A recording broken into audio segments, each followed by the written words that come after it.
China, the world's most populous nation and the second largest economy, has witnessed astonishing economic growth and development over the past few decades.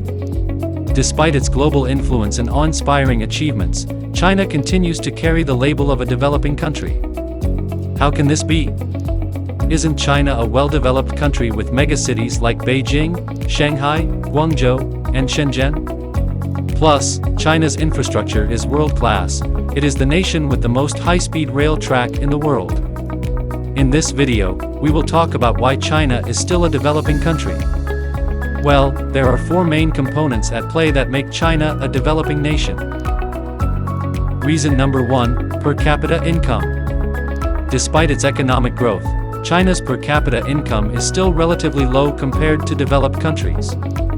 In 2020, China's GDP per capita was approximately $10,500, significantly lower than countries like the United States, Germany, and Japan, where per capita incomes exceed $40,000. The lower average income in China indicates that a significant portion of the population still faces economic challenges and lower living standards. Reason number 2, income inequality. China experiences significant income inequality, with a substantial wealth gap between urban and rural areas. Urban centers, such as Beijing, Shanghai, and Guangzhou, have witnessed rapid economic development and higher incomes. In contrast, rural areas and inland provinces face lower incomes and limited access to economic opportunities.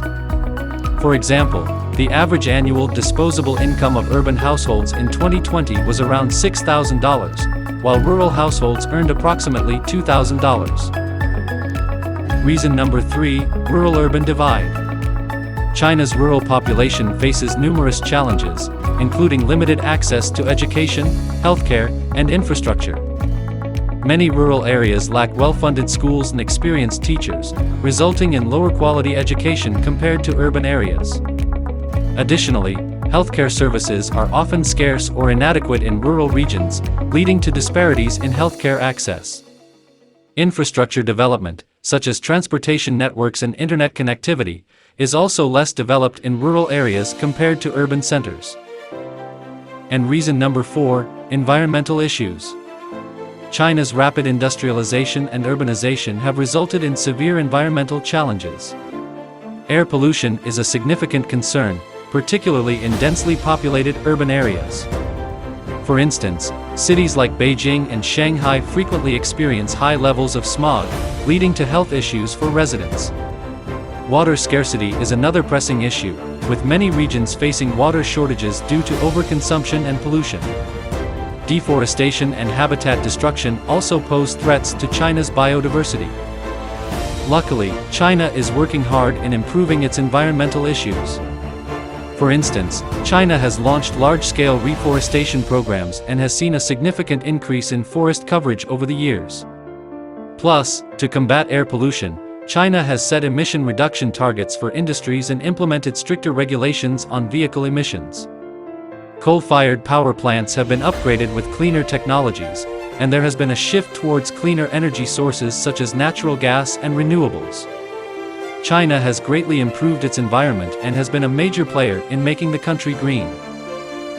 And these are the four main reasons China still remains a developing country.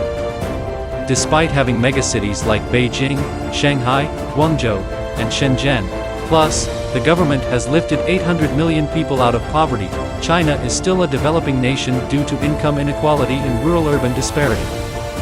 Here's a controversial question. Does China's classification as a developing country accurately reflect its global influence and economic might? Leave your comments and tell us what you think.